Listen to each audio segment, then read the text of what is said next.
avvalambor mana xorijda ish yarmarkasi tashkil qildik. Rahmat, bugungi kunda Vazirlar Kengashi, Jo'qorg'i Kenges, shu bilan bir qatorda biz migratsiya agentligi tashkil qildik. Bu avvalambor o'zimizni bugungi kunda xorijda ishlash istagida bo'lgan fuqarolarga juda qulay bo'ldi. Bunda biz bilan birgalikda xususiy bandlik agentliklari qatnashib kelmoqda. Hozir 1000 dan ortiq fuqarolarimiz bu yarmarkaga qatnashyapti.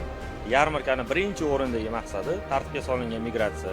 Ya'ni chetda ishlashni istagan fuqarolarimiz kimga murojaat qilishi qonuniy va to'g'ri bo'ladi. Ya'ni konsultatsiya xizmatlari yoki qanaqadir shaxslik emas, davlat idoralari bilan hamkorlikda ishlaydigan, tegishli hujjatlarga ega xususiy bandlik agentliklariga murojaat qilishlari to'g'ri bo'lishi uchun tushuncha berish maqsadida xalqqa xususiy bandlik agentliklarini tanitish maqsadida o'tkaziladi. Bu Network xususiy bandlik agentligi o'zi 300 dan ziyod odamni ro'yxatdan o'tkazdi. Endi ular bilan suhbatlarni o'tkazib, ichidan tanlab olinganlarigina ma'lum vakansiyalarga yo'naltirdi.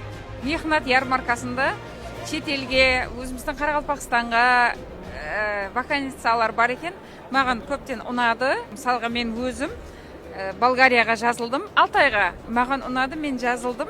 Xudo xolasa ketaman, aprelga olib ketadi ekan. Assalomu alaykum aziz Qoraqalpoq yoshchilari. Getworld kompaniyasining berayotgan vakansiyalari menga mos tushyapti. O'shaning uchun dokument topshirib ko'rmoqchiman.